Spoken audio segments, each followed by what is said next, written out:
too far gone, never gonna sit and listen. This is optimism mixed with the best. You get it up. What you're seeing is a beast in the flesh. I'm vetted up. I don't need to try to speak for the... Well, good evening, folks. Welcome to the MCU's Bleeding Edge. We are live Friday night, February 28th, to discuss the 1995 film Nick of Time. Now, if you're not familiar with Nick of Time, like I said, it came out in 1995. Was released on November 22nd, 1995, which that's kind of interesting that a thriller type of film would be released so late in the year, which I was actually kind of surprised by that. So, like I said, it's called Nick of Time. It's considered a political action thriller. Of course, is directed by John Badham.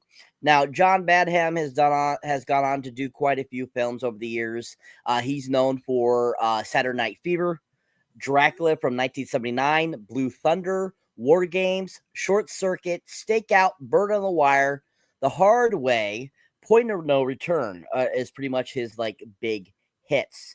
What he's pretty much known for. And Nick of Time ended up being one of his later films. He actually hasn't made a film since 1997, which was called Incognito. He also directed Drop Zone, if you did not know that, which was a great Wesley Snipes film.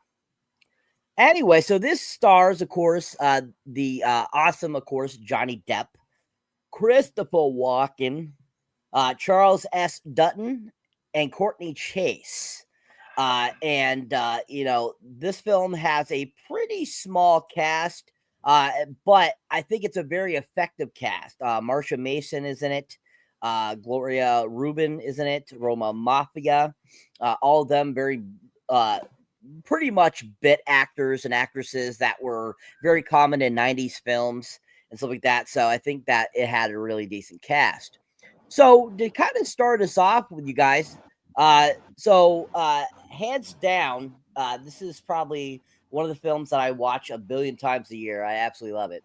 But I want to get your guys' thoughts. Now, I know that this is both of your guys' first time watching, so I want to get your guys' first time reaction here. Kind of just give me your overall thought, or even your overall thought process on what did you think this movie was going to be like. And did it change after watching it? So we're going to change it up and do it that way. So I'm going to start with you, Andres. Sure. Yeah, so this is my first time watching this movie. I like the director's filmography. I mean, he did a couple of things that I like. Saturday Night Fever. Of course, he did War Games, great film from the 80s. And, of course, Short Circuit, one of those like science fiction comedy family films that I saw as a kid. So I was kind of intrigued what kind of project this is going to be. As always, love Johnny Depp and Christopher Walken. They're the best actors working in the film industry.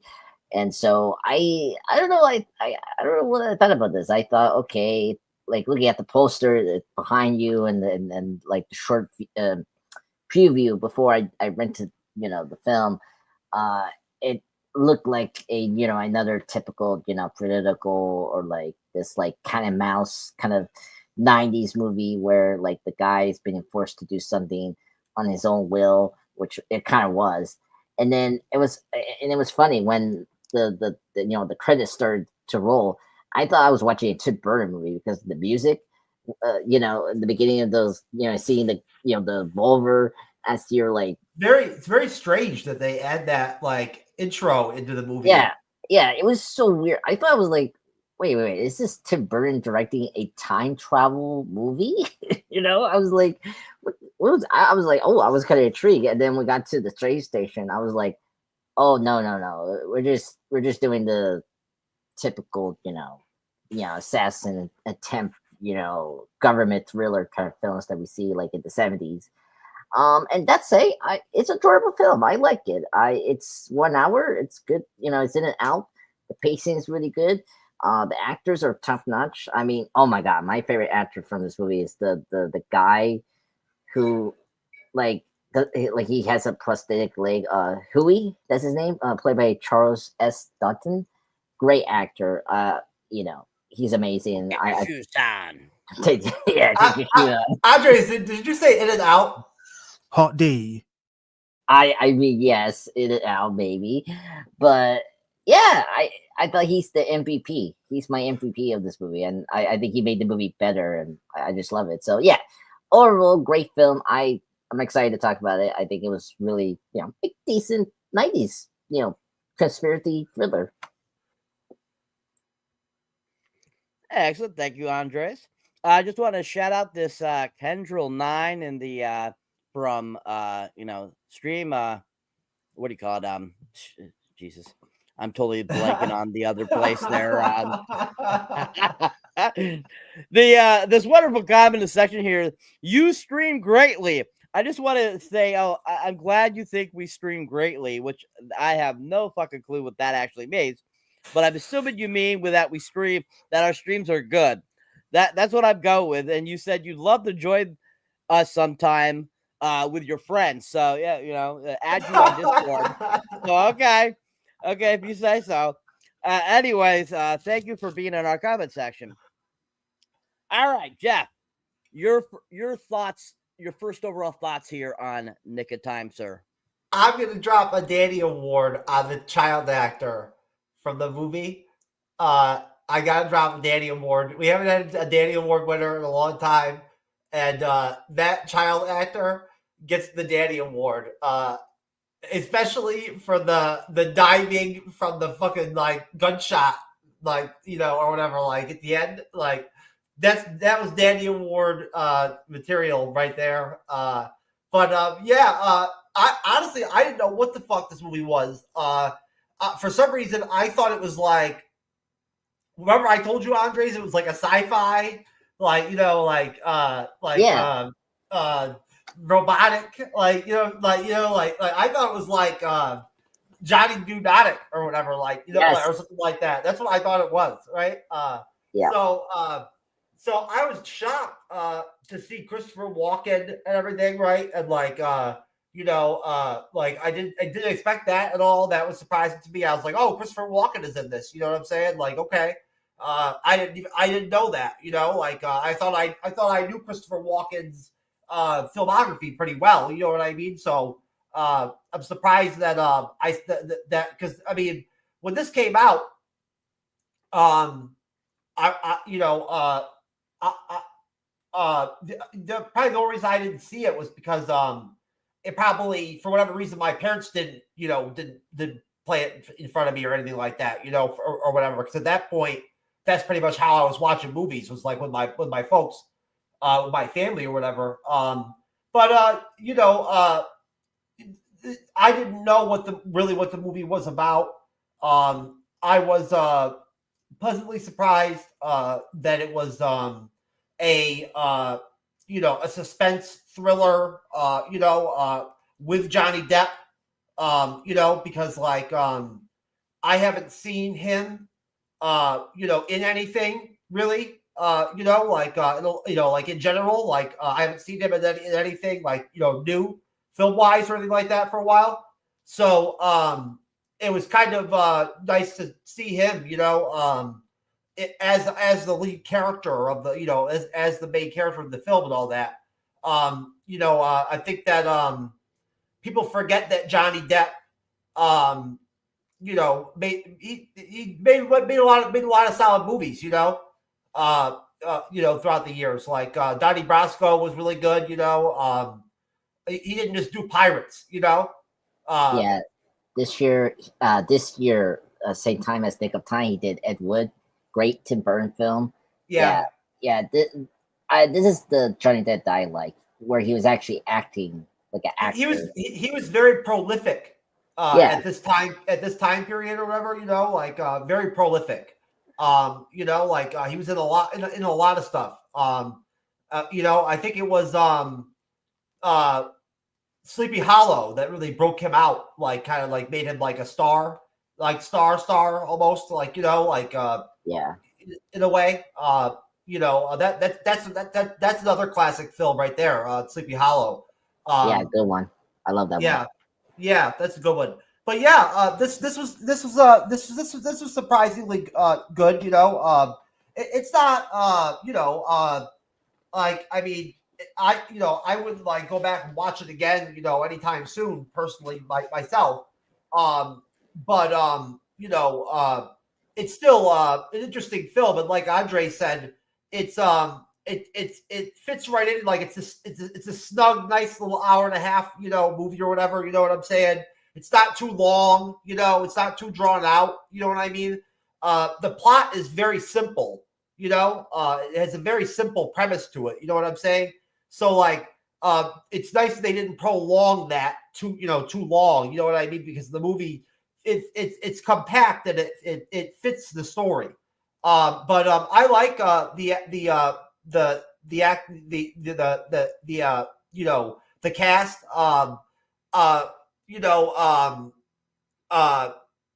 What's her name? Gloria Rubens was on ER back in the day. She was the character she was the one that had AIDS, the nurse or whatever, or some shit like that. I remember back in the day. And I used to watch ER. I used to watch ER like back then. So I remember. Yeah. I used to watch it back when Clooney was on it and all that shit. Like back in the day. I used to watch the reruns on TNT. When I was a kid, they used to have the reruns on TNT, so I used to watch them. Yeah, that's pretty much all I got, sir. It was an interesting selection. Nice piece of variety material compared to the other movies that we've reviewed recently. All right. Excellent. Thank you, sir. All right. So getting into the movie.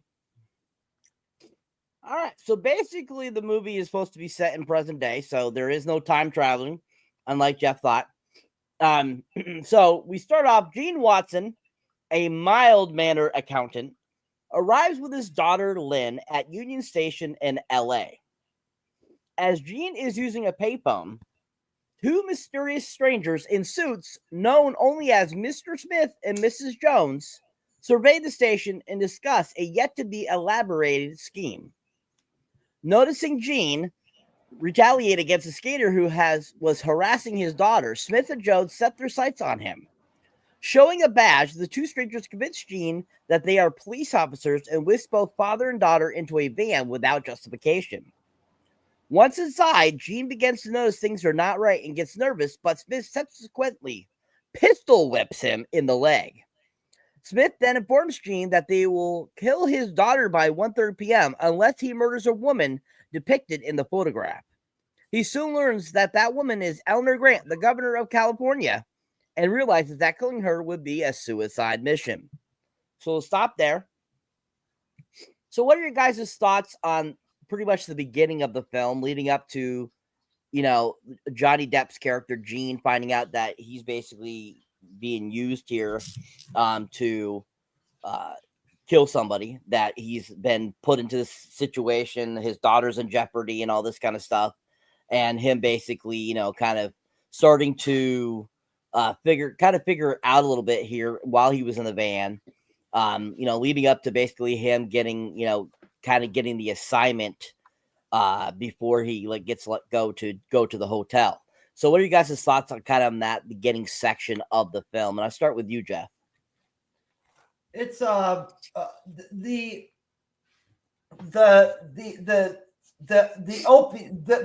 opening like premise, of like when you first see Johnny Depp with his daughter and all that, and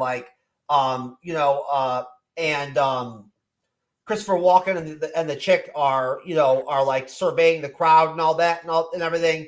I don't know, like that was kind of whatever to to me, kind of like the child actor it was okay, you know what I'm saying? Like her scenes with Depp and all that were okay, but like they weren't anything memorable really.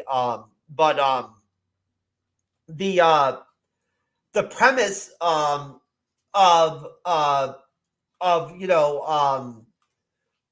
picking a random person to accomplish like an assassination or whatever is interesting. It's definitely unique, right? Like I've never seen anything like that before, and I can remember, like in any other kind of film or anything like that at any other time or any TV show. I've never seen that premise exactly played out. So I thought that was unique.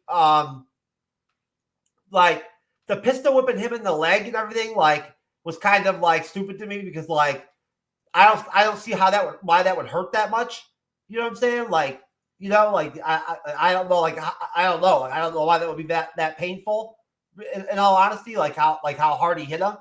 But the premise of like the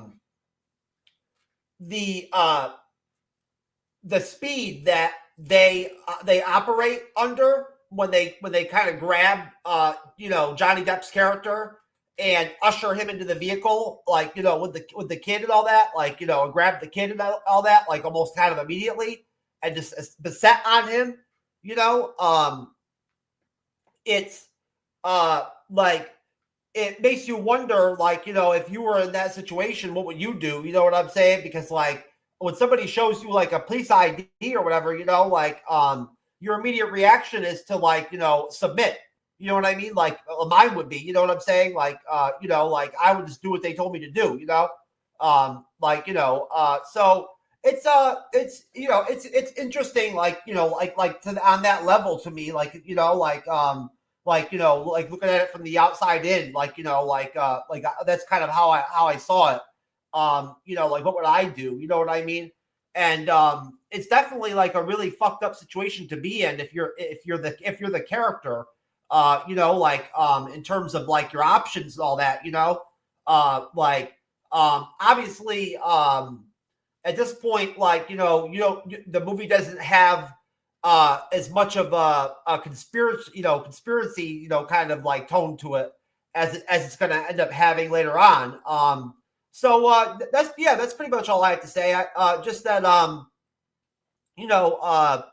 Christopher Walken is effective, right off the bat, in his role, this is a strong, like, him, like, strong Christopher Walken, like, like acting, I think, in this film. And it's at the very least, the opening is interesting and unique. Excellent. Thank you, sir. Sir Andres, time clock.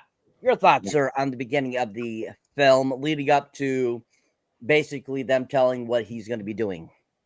I mean, I gotta say, pretty fast and pretty straightforward. I gotta say, it's like, oh, okay, this noble guy, Johnny Depp is playing this like regular Joe, traveling, somewhere we don't know. I mean, like, he's just there for business purpose, and he has to bring his daughter in. Funeral. I think he was there for a funeral. A funeral or something like that, right? Like later on in the film, he said that he was like coming back from like a funeral over San Diego because of his wife or something like that. Okay, it was like, okay, you get this little cute kid, typical 90s kids that's not like, as good as like Leo or, some of the top tier kid actors, but we never really got at all. So she's like, okay, I agree, Jeff. She's like, so and so. I mean, at least she's not doing that like cute things like, oh, daddy, please help me. It's like, oh, okay, I get it. You're kid now, okay, I get it. But thankfully, this kid was like calm and it was like, just she was there, and oh my God, Christopher Walken, great guy. I mean, he's an amazing actor. I mean, he has a great voice. I mean, he's rocking that mustache. I was like, oh my God, Christopher Walken rocking that mustache, and his lady friend. It's also funny. The scene when they were like trying to pick their like, their assailant, right? It was so funny when they were like just looking at the people. And it's like, oh no, they're too old, and then that guy hates his wife. And then when they get to the young couple, and they were not English people, they were foreigners. He's like, fucking foreigners. I was like, what the what did the foreigners did to you, Mr. Walken? Like, come on. Anyway, that made me laugh hard. It's like, oh my god. And then we see like Johnny Depp, calling what it's his job, right? That he's like running late. And we see like the couple of these like random, rollerblade kids, and it was so funny. And it was so funny to see Johnny Depp like trip them, like so bad. He's like, that's the guy. I was like, what? Just because he just tripped two kids that was so obnoxious on her, his baby, daughter. I was like, okay, fine, yeah. And then just wrapping up. I mean, like him getting like, oh, this part, it's kind of silly. Like he was so easily duped by these two people. Like, yeah, he has a badge, but like he should have like pushed hard on like, excuse me, I don't know, like I should like he shouldn't say like I want my attorney if why you're sending me like I don't know why like he didn't like protect himself like fully, like I plead the fifth, or like just like get my attorney. I'm not gonna go with you. Like I didn't do anything wrong. Like the fact that he just like easily like deal with these two criminals, so easy. I was like, wow, what a worse dad you are, allowing your kid to be taken by these two, crooks. And yeah, him getting hit by that like what small like revolver, like I mean, I don't know. I mean, it's kind of, I don't know. I think if it was like a bigger gun, I can believe that was like it can hurt, but like I don't know, that was just like. But yeah, overall, the opening was decent. It kind of gave us what kind of characters we're following. That's the most important thing. So they did a good job of like, okay, Johnny Depp is the main character we're following. Chris Walken is like the main bad guy. It's like he's being the Chris Walken, hey, stuff like that. But boy, he didn't give him a very good gun either. Like that's not Yeah. that's not a very good gun to give somebody to do an assassination. You know what I'm saying? Like yeah. I don't know. Like, yeah, we'll get into it. It's so weird. Like, it's such a weird assassination. Like, when you brought it,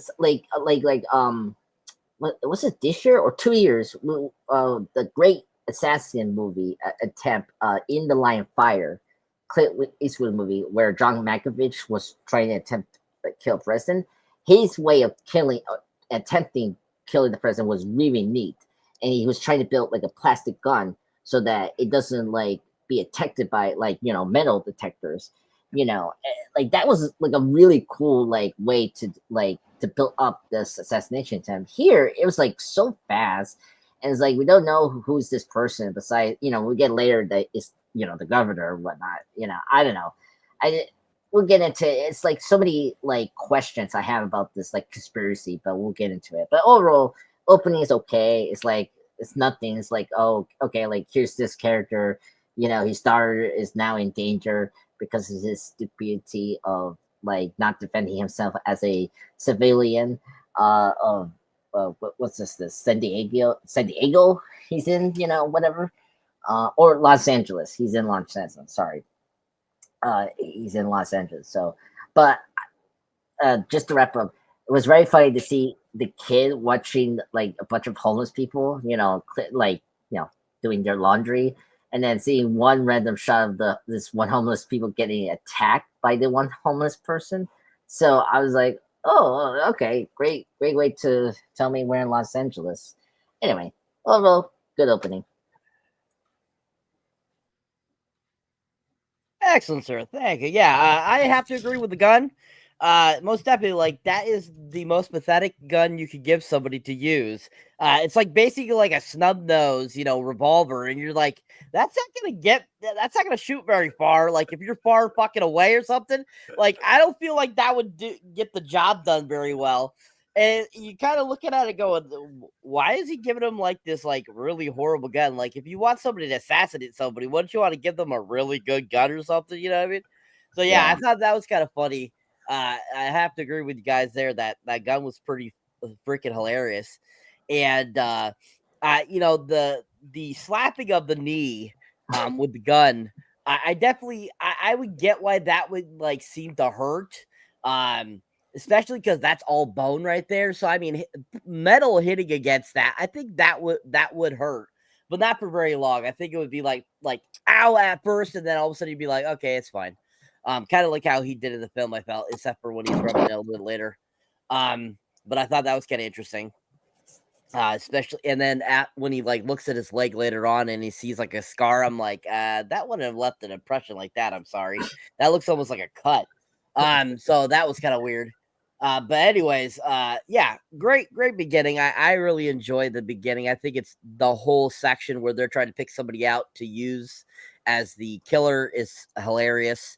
The French couple is hilarious. The whole concept, I think, is just funny how they decide to pick. I especially love the line when he's like, Christopher Walken's like, I'm a people person. It like that was freaking hilarious as hell. I cracked up so hard at that. Yeah. He's like to her, he's like, when I want to ask something, I'll ask myself because I'm a people for like that was freaking hilarious. That was like I feel that's something totally Christopher Walken would actually say about himself. I feel. It just was like that was priceless. So some great like little funny kind of one-liners there. Actually, unfortunately for this film, this film was a box office bomb. It was cost $33 million to make, but only made $8 million in theaters that year when it came out. So that was a pretty disastrous outing. So I'm really shocked because I think it's a decent film. And I think that it's gained kind of a cult following over the years. So I'm really shocked at how poorly it did in theaters at the time. All right. So moving on. So at the Bonaventure Hotel, which is a real hotel, by the way, where a campaign appearance is scheduled, Gene makes several attempts to warn people about his situation. Smith consistently follows and harasses him and viciously beats him whenever he does not make a move. Gene manages to find a young campaign assistant, Krista Brooks, who believes his story and encourages him to report the matter to the governor's husband, Brendan Grant. Once in his suite, however, Brendan and a campaign lobbyist appear to disbelieve the story. Before anything more can be said, Smith shows up in the room and fatally shoots Krista, causing a tense scuffle between Gene and Smith. Gene awakens after unconscious and finds nearly everyone on the campaign, including the governor's staff and husband, are involved in the plot.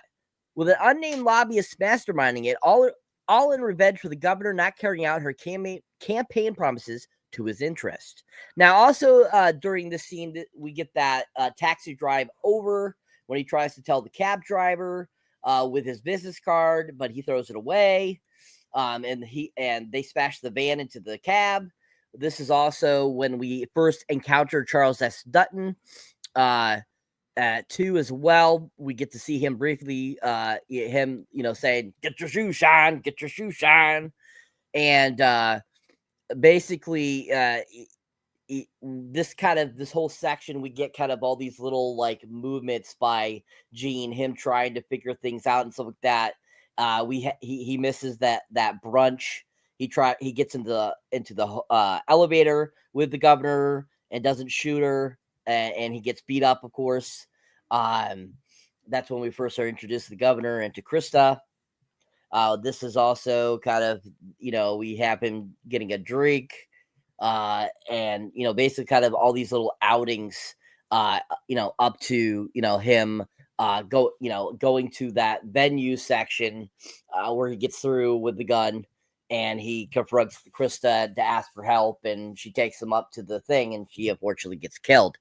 And then finding out that all these people are involved too at the same time. So up to the point where we find out all these people are a part of it and the killing in the hotel room. What are you guys' thoughts on this section of the film?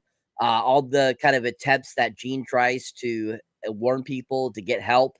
What did you think about, kind of him and Christopher Walken's kind of relationship here, all kind of the funny stories they have. This is also the section where Christopher Walken tells him about the redheaded guy that he really made him laugh, and he actually ended up killing him, and that kind of stuff.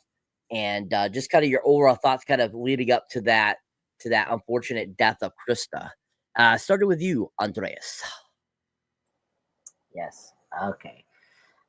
This is where the movie moves along, and where I'm hooked right away. You know, just seeing his character Grant trying to get some help. You know, obviously with the cabbie. Oh my god, that cabbie was so bad. Like, come on, you know, like you check the card. And then it was one of those stupidest like excuses of not having the character see the message behind the card of like the warrior for help, and he's like, "Oh, why I need this card?" Because he's like a content, and like he froze it. I was like, "Dude, like you don't know he could be a legit good like a canny person to help your money, right?" And it's like, "Oh my god," and then like, "Oh, you know, like I don't know that was just so stupid that cabbie." Um, I don't know why that Grant went to that cabbie. And then, just seeing, of course, Chris Walken bullies him was so funny. I liked the part when, after, he was talking to him, failing to literally shoot the governor right there in the uh, elevator, was like very funny. He like, it's like, oh, like punch him in the stomach. And then he's like, okay, I'm sorry. You're okay. And like, I like how you just like politely ask, is he okay? After beating him up was funny. I thought that was kind of cool. Oh my god, that speech about was it that like he like I had to remember this, like he had this big guy Irish Italian person that he was a friend, and then how he fucked up, and so and like or what, yeah, Mr. Watson tell you like why, and like tell me why I miss him, like he he like you miss him, and like of course he kills him, and then you say that's right, like I kill him because he fucked up too many times, and so he put the bullet on his head, and he's gonna do the same thing as to Watson if he's not gonna get his shit right, So very good speech there. But this is where I start to like the film. I will call this my guilty pleasure film as well, because I like when we get into when Watson, Mr. Watson goes to the governor's assistant, who is the ER girl, as Jeff was talking about, which I recognize her. I was like, oh, okay. She started to trust him. The fact that how he behaves. Eleanor, no, Eleanor. Eleanor Grant's assistant. I forgot. Christy Brooks. Take her upstairs, meet the governor's husband. Brendan, and then we meet this other dude. And for a while, I was watching. It's like, who's that other guy? That like glass guy, the other person that's like the very very shouty person, and that's the guy from Godfather Part 2. He's he's the other governor who was pushing Michael Corleone in Godfather Part 2 until he got involved with a drug overdose woman, and he now had to be part of like the Corleone family. I recognized it. I was like, oh, it's that guy. Yeah, from the beginning of Godfather Part 2. So anyway, so he's there, and then Eleanor is there, the assistant's there, and then all of a sudden Christopher Walken's back, and like the shady guy with the governor's husband, ask him, is this gun real? And then he did, and then, like he shoots him with the shoots her with the pillow to make the the sound be less conspiracy outside of the people who's guarding the room, right? And I was like, whoa, that was like shocking and really sad.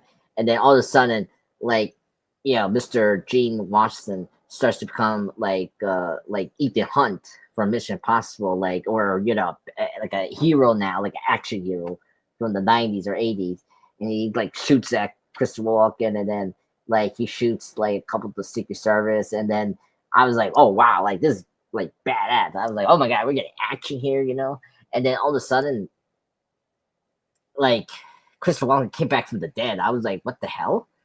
We saw him dead. Like he got shot like a couple times. There's no way this movie is sci-fi, right? Like we, as Jeff thought, we're maybe a time travel movie. I was like, oh my god, did he time travel to like prevent his death or something like that? I was thinking so many possibilities of this movie, and no, it was just a dream sequence. I was like, what the hell? We were watching a dream sequence, and then he's just laying down on the floor, and then it's like, oh okay. So yeah, overall, I think this section was fun. We saw a little bit of characters we're going to see later, like the one lobby person that's going to help defeat the other security guard with that like food court where you go food court wheel thing. And then of course we see Hui, Charles S. Donson's character, very funny. Like right away, he's such a funny character. Like we find out he's deaf in one left ear, and like apparently has like a wooden leg, which I totally missed. I had to like rewatch that scene. I was like, oh yeah, he has like, a wooden leg. So overall, good midsection, very like intense. Like Johnny Depp really plays the like intensity so well. Like you see him as a nervous wreck trying to like get some help, but at the end doesn't get help until later in the film. So overall, good section. I think this is where the movie gets better in this section.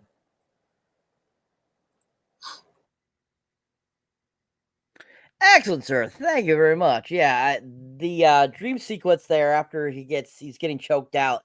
I always really enjoy that sequence too. Like you see him shoot him, and all of a sudden he's back. He's like, "You fucked up. You fucked up." It just cracks me up. Like such a great scene. Mr. Jeff, your thoughts, sir, on that section? Yeah, it's pretty shocking. Obviously, like I honestly I had turned my head briefly for just a minute, before Gloria Rubin's character got shot. So I was really shocked that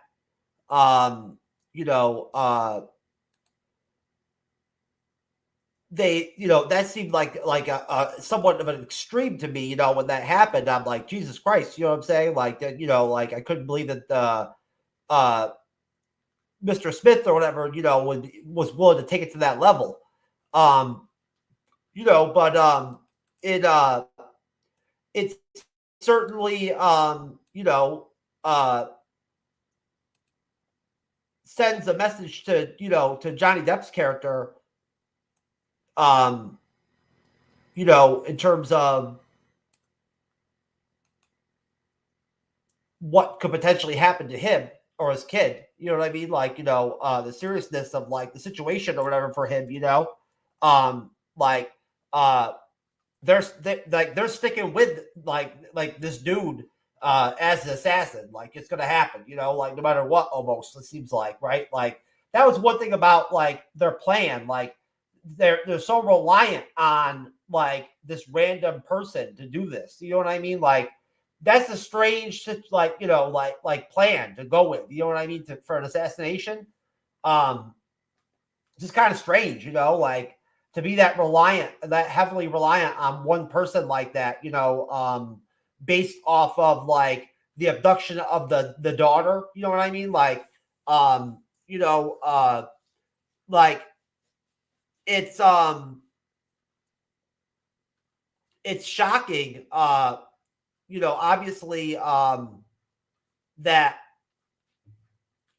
the conspiracy is so bad that he's able to get like waved in there with the gun, like he gets waved and everything and all that with the gun and it doesn't go off or whatever, like, something's going on right there. You know what I'm saying? Like when he manages to walk in with the gun, it's like, okay, something's going on here. You know what I mean? Like, and then, he goes to the guy and the guy is like with the Mr. Smith, you know what I'm saying? Like, like is working with him and all that, like right off the bat. That's rough. Like he's in that puts it puts Johnny Depp's character, Mr. Watson, in a bad spot.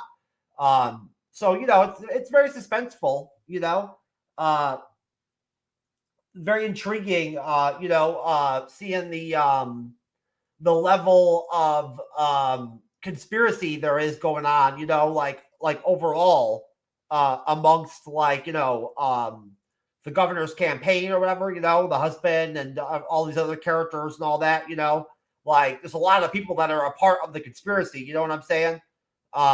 It seems like, and so it, like at this point in the movie, like, you're kind of like wondering how exactly Johnny Depp's character is going to get out of this situation, you know? Like, that's kind of where you're at. You know what I mean? It's like, at this point, he's going to have to, like, you know, assassinate the governor or something, you know? Like, because he doesn't really have a choice. So, that's it.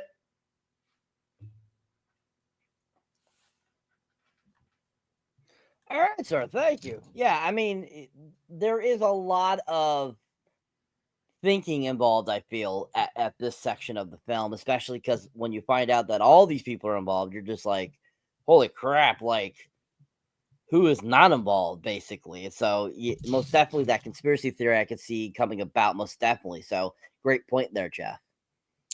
All right. Excellent job, everyone. Great job. Such a great section, I felt. I think that this whole section just like really does like bring together kind of like the subject of the film, like why this woman's trying to be assassinated and everything and stuff like that. It gives you a good idea of like what's going on there in that. So I think they do a good job there. Really good writing. Actually, what's kind of funny is DJ Caruso was a producer on this. And DJ Caruso, he went on to do films like Disturbia and Session 9 and stuff like that. So I think it's funny that he was a producer on this back in 95, which is kind of his genre, thrillers and stuff like that. So I think that's kind of fun. All right. So Gene eventually finds a disabled war veteran named Huey, who polishes people's shoes at the hotel. While he initially does not believe Gene's story, Smith talks to Gene about the plot, believing Huey to be completely deaf according to a sign. Huey reluctantly assists Gene to get to Grant's suite and advise her of the conspiracy. Although skeptical at first of his story, she later notices Brendan acts suspiciously about Krista's whereabouts and realizes Gene is telling the truth. Being hastened by her husband to make a speech, the governor greets supporters in a ballroom when Gene takes out a gun, points it at a projector room where Smith is watching him, and shoots at the window. This unleashes a panic in the ballroom, causing a stampede and a brief shootout between Gene and security staff. Thinking that his wife is dead, Brendan openly gloats about the plot's success, only to find out in horror that she had heard everything, confirming her suspicions about him. So we'll stop there. So what are you guys' thoughts on this section? The introduction of Huey coming into the picture finally. This is also where he gets the help of the hotel people. He has that one guy and Gene switch clothes so that he can go up to the suite where the governor is. We also have the maid helping, leaving a key card to be able to get into the suite. This, of course, is the section where they have their conversation, Gene and the governor. And, of course, then we find out she realizes after she does some digging with her husband and so forth. And basically then we end up going to where she's given her speech. And we had the action kind of pull out where all of a sudden a gunfight starts going on. We see her one security guard leap in front of a bullet for her. And then we have the confession of her husband. Is saying that, yeah, he was behind this the whole time. So what are you guys' thoughts on that whole situation? And starting with you, Jeff. Yeah, I mean, the movie really picks up, obviously, like, there's that dream sequence that Johnny Depp's character has, where he like dreams that he shoots Mr. Smith and like shoots his way out at one point. You know what I mean? I thought that was kind of interesting that they added that into the movie, like when he got knocked out, he like had that dream, right? I just wanted to mention that, like, that happened. And I thought that was interesting, like it seemed very real when it happened. So, I mean, for a second there, you kind of think the movie is going in like a totally different direction. You know what I'm saying? At that point, so that was interesting. the plan that the shoe shiner Charles Dutton character puts together, is like very masterful. It's like really well put together, right? In a very short period of time, he manages to, really help out, Mr. Watson quite a bit. He gets that waiter or whatever, or like other employee involved, in the bathroom and all that, right? And that's all very suspenseful, and that convinces Mr. Smith, that the guy's going to the bathroom, allows him to talk to the governor,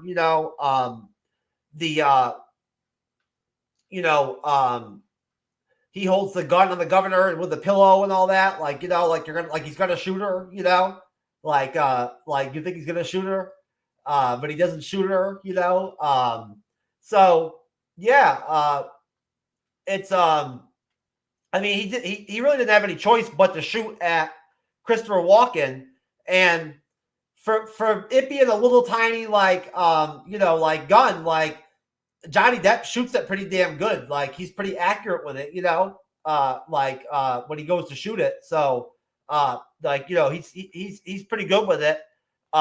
It gets the job done, and he's able to get out of there, in one piece, so at least at that point, he's managed to survive, the situation, and the husband gave himself up too soon to the wife, so now he's fucked. You know what I'm saying? Like it's game over, baby, for him. It's over. So yeah, that's pretty much it. Excellent, thank you, sir. All right, Andreas, your thoughts, sir, on that section.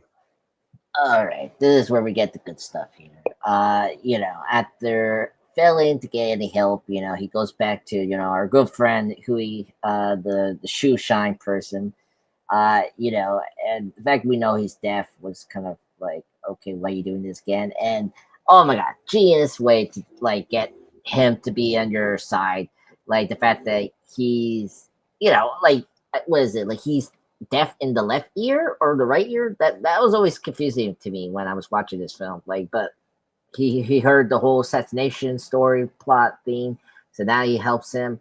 Really cool, seeing like the staff of the hotel helping, to like get Jean up to the governor's like hotel room, and like talk to her about the situation, and like knowing about like ahead of time of the assassination. So that was really cool. I thought that was like really wonderful. Like especially the bathroom, that was like crazy. Like the seeing them switching pans, and like they go to the other door. Weird. So like there's an exit door in the bathroom, so you can go into the main like other room where like where the staff goes. Like I never seen that kind of bathroom before. But okay, whatever. So they're with the other lady, that was funny, and that was really cool. And then of course you see him talking to the governor, and the governor, I gotta say, the governor, what's her name, Governor Eleanor Grant, is very smart. I really like her. I thought she was head smart, and the fact that after Jean was in the room, she starts to scream, and then when she talked to the husband, and when she sees the other guy, the shady, politician person that she knows, she's like, okay, something's really suspicious. And then right there, she knows that, her husband is guilty because of she asked where her assistant is. And then he applied that, he sent the assistant to do errands, which is a big no-no. So yeah. And what else? And then of course you see like more, Christopher Walken, falling up and all that. Excuse me. And then we're up to like when we like was it like we went to like the governor's speech, and like the husband thinks she almost died. That's the stopping point, Cyber, because I just don't want to like jump ahead. I I thought that uh uh uh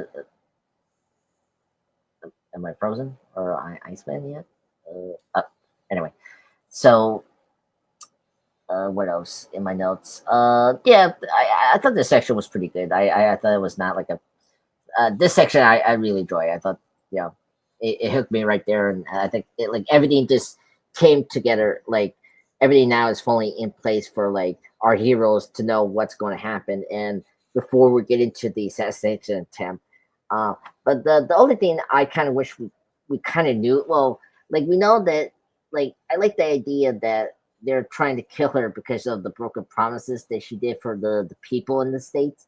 That makes sense, but I kind of just like, why take that big risk of like assassinating her? Like how big were the promises? You know, you think the promises, like a lot of politicians promise everything, and 9 out of 10, if you listen to the history and all that, like they don't uphold their promises at all. So I'm very surprised they're doing this assassination attempt. You think that, like, because Jeff brought up before, like, okay, it's weird that they are pulling this civilian to do the assassination attempt, but why the government, like why these government official people are doing this assassination attempt? You think it should be more of like a radical, like the radical group that didn't like her promises, or like they or the normal civilians that like her, the voters that like her, and like they thought that she promised something, but in the end she didn't. Those are the people that should be the bad guys, not these people. That doesn't make sense to me. So I feel like the whole, like, the husband and like like the shady person, that's like knows her and the husband, like that's like I need more information about this like whole conspiracy plot. But overall, this section is fun, very entertaining, a lot of action, so that's pretty good. Excellent. Awesome. Thank you, sir. Great job. Yeah, so I mean, this section, yeah, is definitely, once again, it starts to really pull in. It really starts to unravel. We get some action going on here and all that kind of stuff, which is really fun. And that's the one thing I like about this movie, is how quick paced it is, and how it gets into the material, gets the point across, and gets done. Where it's not like lingering, or it's taking too much time and stuff like that, where it has too much dead space. And that's what I love about this film, is that it does that, and it does a really good job of doing that. And so I like how it gets right into this, after the killing of Krista Brooks, and then they go to that final supposed speech and everything. And it's just really cleverly done. I thought really good writing on their part, I felt, by those that wrote the film. The guy that wrote it was Patrick Sheen Duncan, which I know that he is a director as well. He's produced some things. He did the Mr. Holland's Opus, A Painted House, Elvis from 2005, Little Red Wagon. I think he was the director. Well, not a director, but he was influenced by the Courage Under Fire from '96 and everything like that too, as well. But he's done quite a few things, and he seems like a decent writer. And I thought that with how short of a film this was, that he did a pretty good job of keeping that all very cohesive and very fast paced, and getting to the information and everything. So I thought that was done well. So I just like to point that out. Charles S. Dutton, I absolutely love him as Huey. I think he's so freaking awesome in this film. And that whole sequence, he just like cracks me up so hardcore, and it's just so fun helping Johnny out and stuff like that. And I love how he's like, they're in the bathroom, he's like, now no time to be shy, boys. It was like pretty funny how he kind of had like that southern kind of accent as he talked. Was pretty funny too. All right, so moving on from there, basically to the kind of the climax of the film. So in the meantime, Huey stalls the armed Jones, who is in the van with Lynn after she cannot get a signal from Smith.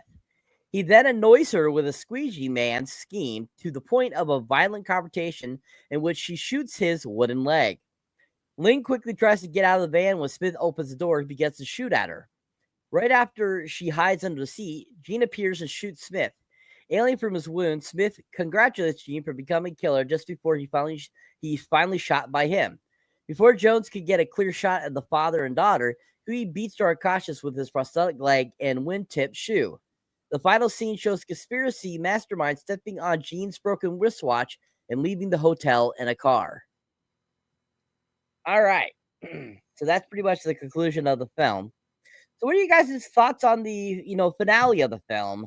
How it ends? Do you like it? Did you think it was a good ending? Do you think it got the point across? Do you think there was more they could have done? And what did you think about, Charles Huey, like kicking butt with his prosthetic leg and the whole squeegee thing and kind of like the, basically the climax of, Lynn being saved by her dad. Starting with you, Andreas. I mean, it's good. It could have been better. Well, first off, it's still entertaining. First off, look, I think it's been like unanimous, like favored that okay, I'm good. The MVP of this movie is Charles S. Dutton. I thought his character is awesome in this final sequence. He makes the finale really work. I mean, first off, getting shot in the wrong leg, it's in his wooden leg, was funny, and then him using it as a weapon was like hilarious. I just love that like perfect end line for his character saying that "Mwah!" Wooden was it wooden piece or something like that. That was really great, and that was funny. Yeah, it makes sense. Seeing Watson, saving the daughter. That was part of the arc. He's trying to protect his daughter and saving her. At the same time, so it was good. Yeah, I love how that kid was so like not like. At least she's actually the most smartest kid. She didn't like cry or like really overact. Like she was very calm in the situation. So like she did her job to keep herself safe. So like she did the one thing that no other kid would probably do. But yeah, then poor Christopher Walken or Mr. Smith like getting killed. Just like how he finally made Mr. Watson a killer, and I was like, okay, but he's killing you, sir. But there's a lot of nitpicks I have in this finale. I mean the fact that like the governor's husband was so stupid that like didn't know that she like double checked that she is dead before saying the critical this critical confession he did. It's like, finally.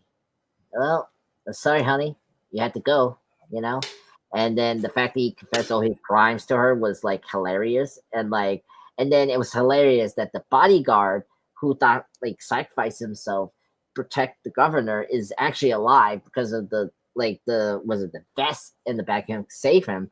By the way, I'm happy he's alive. I do like his character, but it was kind of funny that he's alive. So yeah, so I was kind of shocked that like right away the husband was like so stupid to like not wait or check that his wife was properly dead and to like fully confess his crimes open and like in that open area. And then the other nitpick was the shadow. Like this was where I think the writer did a good job with the film, but like he did I feel like this movie should have been maybe a bit longer, like another 10 or 20 minutes to talk about that shadow, that like the other guy from The Godfather Part 2. Like he's there, he's the other culprit that is part of this like assassination attempt, right? And then he leaves, not being arrested, of course. Now that's their choice of making that movie, but like I think it could have been interesting to see why he took part of this as well. But we didn't get that. He just ran off to the limo and like left the crime scene and the hotel completely after the whole botch assassination attempt.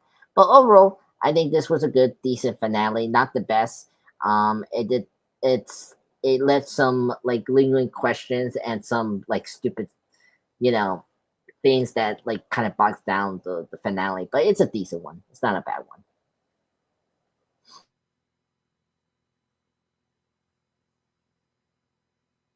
Excellent. Thank you, sir.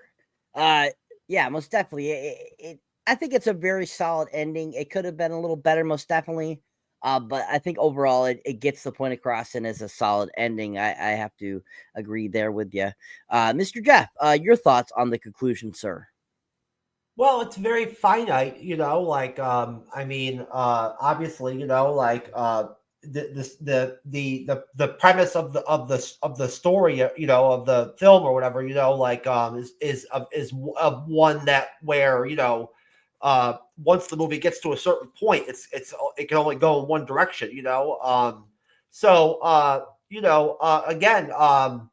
I was very impressed by Mr. Watson's accuracy with that gun.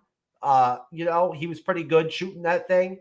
And he's the good guy, so he's gonna win at the end, he's going to. And it was kind of intense, like the Mr. Smith character, like he'd be that adamant of like wanting to make sure that he killed the daughter, like above everything, you know what I'm saying? Like he wanted to kill the daughter, like no matter what. And some of the moves that the daughter put on to evade getting shot were crazy. Like she was ducking and diving and dodging and everything, to not get shot, So hats off to her. Her acrobatics were amazing. The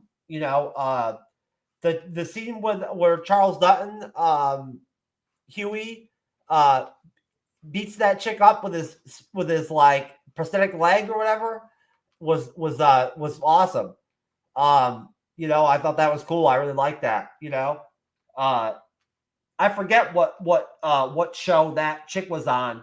That chick was on some cop show like Law and Order or something like that back in the day. I remember.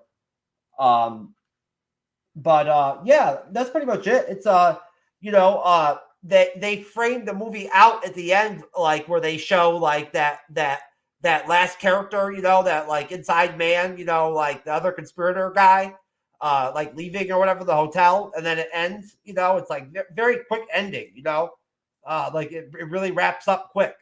Yeah, it's okay film. The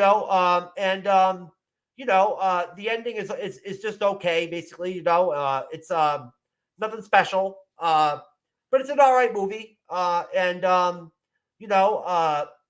enjoyed it overall. Yeah, that's pretty much it, Cyber. All right, thank you, sir. Yeah, so I once again, like I said, the ending is pretty basic. It's nothing extravagant, nothing crazy, but it is a solid ending. I think that kind of gets the storyline across, and Johnny Depp saves his daughter, and he saves the day, and he's not killed, and it's a happy ending versus being a tragic ending, which is very common, classic of the '90s. This coming out in '95. I remember seeing the trailers for it on TV, and I remember thinking, "Oh, that looks really good. That looks really good." But I ended up not seeing the film till like it had been out for over 20 years. So, such a great film. I really enjoy it. It's one of my favorites. I think it's a really great thriller. I always find it very enjoyable. And I like how quick paced it is and how fast it is, and that it doesn't take much time to get. That makes for a fun thriller type of film. And 'cause sometimes movies can drag on a little too long, and then they put too much into certain sequences of that, and this one doesn't do that. It gets right down to the nitty-gritty, and I like that. And I think that's what makes it such a fun film. Also, yeah, just like everyone kinda mentioned too, this is, prime time Johnny Depp at this time in '95. He's 30, he's 32 at the time. So this is like when he was really catching his stride into the movies and stuff like that. He was becoming really big. Donnie Brasco came out a couple years after this. He had, of course, the Pirates of the Caribbean a few years later. He had Sleepy Hollow in '99. Secret Window in 2004. And so forth and stuff like that. So I mean, he was becoming a huge commodity at this time. Ed Wood came out the same year, like Mr. Andres mentioned, which that was a big film for him. Edward Scissorhands was just a couple years prior. I mean, so he was a household name, and I think this was a nice change for him at that time, giving us something different than what he had done up to that point, which was usually kind of comedy-ish or kind of freaky out there. This was like just a normal dude, with having a daughter, trying to save his daughter's life, and it was like something different for him. And I think that's what makes this film so fun to me, is that point. All right, great job, guys. So let's go around and get your guys' ratings. Andreas, what would you give it, sir? I guess for this one, I'll give it a 7.5 out of 10. I thought it was really decent. It was good. I enjoy it. It's definitely my new guilty pleasure film. I think it's well done for like a decent political thriller. It's good. I highly recommend it. I enjoy the performances. Nothing bad like maybe say it's awful. It's just a very decent action thriller with great performances. As Cyber said before, this is Giant Death, who was great in the 90s. This was the year when he did Ed Wood. Of course, he already did Edward Scissorhands and Benny Jane, and I think next year or 95 or this year, I don't know when. What's Eating was it Grape was around this time, so he was like doing really great film work. So yeah, so I think it's a decent film to like. He did Betty in June. Yeah, Benny and June. That's the one. I was like, yeah. So great performance. I really enjoy it. I had a good time. So 7.5 out of 10. Yep, Juan Don DeMarco, too, as well, was around this time frame. Jeff, your rating, sir? I'm going to give it a 6.5. I'm going to be honest. That's not a horrible rating. But it's not, a 10 either. The movie's okay. I think a 6.5, I think is fair. That means it's still watchable, it's you know what I'm saying? So, yeah. I think I'm gonna stick with the 6.5 just to be fair. And, that's all I got, baby. Let's do it. All right. And I give it a 10, of course, because I absolutely love this film. I think it's a fantastic, one of my favorite Johnny Depp films. Also, I think one of Christopher Walken's best films as well. I mean, of course, nothing compares to, of course, The Deer Hunter, but I still think this is one of, Christopher Walken's best from the 90s. He was just really fantastic in it.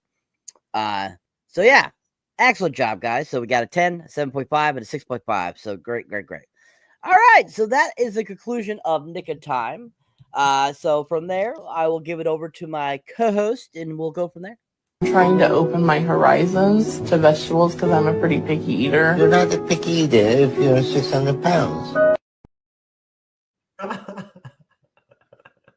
There you go. All right. Dr. Nazarin, baby. You know what I'm saying? I don't know if they still have that show going or whatever, but I used to watch that show. That show is crazy, bro. My 600 pound life. That's some intense shit. Yeah, they still make the show. I used to like Hoarders too. Remember Hoarders? Yeah. Hoarders was good. All right. So plugs. All right. Let me get you guys pulled up. Andre's the pop culture guy. You could start. All right. Well, I just want to thank everyone for joining us today for Nick of Time. It was really fun talking with my two buddies here for this film for 1994 or 1995. So recently, I just posted a great scene from True Romance, the Cillian scene. Really great iconic scene from that movie. Check it out. Tonight, I'm gonna publish my top 6 Gene Hackman movie scenes. Unfortunately, as you guys heard, he unfortunately passed away, including his wife, which is sad. Great actor. And everyone knows him, he's the actor from the French Connection. He is Lex Luthor in the Christopher Reeve Superman films from 1, 2, and 4, Quest for Peace. And of course, he was Kevin winner. You know, he won twice. You know, for the French Connection, and the second was for Unforgiven, another great Western film from Clint Eastwood. Yeah, so being kind of low on shorts. I'm gonna get back to that. Live stream already did the Boogie Nights with Jeff. Thank you. So yeah, just getting relaxed a little bit until tomorrow when we get March, and I got really exciting things for you guys. So for next week, I got a couple Daredevil related videos, some Lex Luthor, you know, for characters' 85th anniversary, and hopefully one for Gene Hackman. Or you know, I need to check, you know, when his birthday will come around this year. But yeah, so that's my plan right now for March. So I got 2 good live stream views that I need to talk to with Jeff and Cyber to see if they can go do that for this month. But yeah, thank you so much. It was fun movie review tonight. All right. Thank you, Andre's a pop culture guy. Channel presents. Cyberneticshark, sir. You are next. All right, folks. So if you enjoy me as a moderator or on the panel on here, the MC Bleeding Edge, you can check out my solo content. You'll find me under Cyberneticshark. You can find me on YouTube, TikTok, X, Facebook, Instagram, all those great places. You can see there my most recent trailer reaction is for a upcoming horror film called Hell of a Summer. It is the directorial debut of Finn Wolfhard from Stranger Things, and he's co-directing with another guy. I just put up that trailer reaction if you want to check that out. It looks pretty good, interesting and fun. If you haven't checked out my best films of 2024 yet, definitely check that out too as well. That was my most recent video, besides my Nosferatu movie review. My most recent mini reviews, of course, are for some recent films I saw. Hard Eyes, just saw that last night. Really good. If you like horror films, definitely something to check out. Just recently rewatched all 3 Blade films. So I put up my Blade 2 and Blade Trinity mini reviews, which I had not put up yet, along with The Monkey, which is a great horror film as well. If you haven't checked that out, Osgood Perkins knocks it out of the park. Definitely check out that mini review too. Be having more stuff up for you guys soon. My Captain America Brave New World review, of course. And then, of course, Hard Eyes and so forth. My Monkey review as well. Working on all that kind of stuff for you guys. Some more, you know, trailer reactions for you guys coming up too as well, along with some mini shorts and stuff like that. And thank you all for watching our stuff, our solo content, and also thank you for watching us here on the MCU'S Bleeding Edge. Don't forget to hit that subscribe button if you have not. We appreciate you all. You guys rocking it. There you go. And of course, don't forget we are a podcast. So please, you know, follow us on whatever platform, hopefully that, you know, podcast distribution platform that you find us on. We are the MCU's Bleeding Edge. You know, we'll be back on Monday to wrap up that the Friendly Neighborhood, Your Friendly Neighborhood Spider-Man, episodes 9 and 10. You know, and Daredevil starts next week, and we got episode 1 coming up on Wednesday, so that's going to be awesome. And we've got Edge of Tomorrow on Friday for a movie. So that's a good one. That'll be enjoyable. We'll have some guests on for that one. So thanks, Andre's a pop culture guy. Appreciate you, Cyber. Good pick, brother. And folks, we'll see you on the next one. We're out of here.